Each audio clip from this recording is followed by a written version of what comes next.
There's still this attack on conservatives that will not stop. Just yesterday, a California man allegedly attempted to stab a GOP congressional candidate while shouting profanities about President Trump. Congressman, you were a victim of this yourself. Politically motivated attacks, the shooting at the baseball field, at baseball practice, the rash of threats in recent months have sparked Congress to pledge an additional $1 million to security for lawmakers. Tell us about it. What do you want to see? Well, first of all, Maria, there's no place for this in American politics. I mean, the great thing about America is we can disagree with each other and our government, and there are no consequences for that because, you know, in other countries, they actually put people in jail for it. But we don't resort to violence, and we settle our differences at the ballot box. Democrats need to be denouncing this, just like Republicans are. If some conservative was out there doing this, we would be denouncing it, both Republicans and Democrats. No one's denounced it on the left. Leadership on the Democrat side needs to stand up and say this is wrong. Whatever your differences are with the president or anybody else, you go and you solve them. We're going to have an election in a few weeks.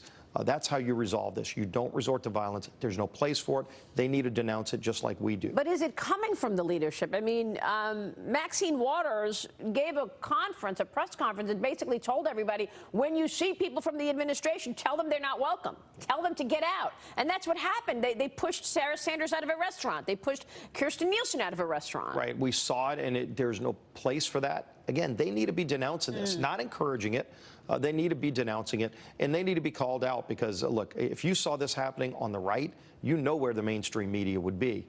The mainstream media needs to be in the same place, calling this out too, and calling on leaders on the Republican and Democrat side to denounce it. There's no place for it on either side. But the media isn't. The mainstream media is actually driving the bus on all of this for the skeptics. I mean, look at what happened yesterday. Joe Scarborough from MSNBC.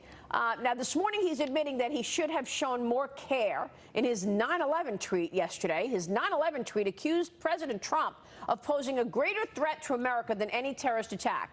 Then there's Congresswoman, as I said, Maxine Waters, vowing to, quote, get him, repeating the word impeachment multiple times. The Joe Scarborough tweet was incredible. He tweets out on the day before September 11th, Donald Trump is a bigger risk than any terrorist attack ever could be. That's disgraceful, Maria. And again, what is he trying to say? I mean, does he really understand the impact here in this city of what yesterday means to the thousands of people who died, the family members who still grieve from the losses? You know, we meet with the firefighters and the law enforcement officers who were on the scene, who ran to danger. President Trump has been standing up for those American values and ideals. And look, if Joe disagrees with the president, again, the American people spoke. There are elections that resolve these issues, and President Trump was duly elected. He won a lot of states, by the way, that people didn't think he would win because there are forgotten men and women who weren't voting for Republicans or Democrats who said, you know what, this guy's going to fight for me. Yeah. And President Trump is fighting for those people. And that's why, look, this is going to backfire on them. If they continue to kind of look down on the American voters are going to show up again and say, look, we like this direction. This guy actually promised things, and he's delivering. Right. We ought to reward that.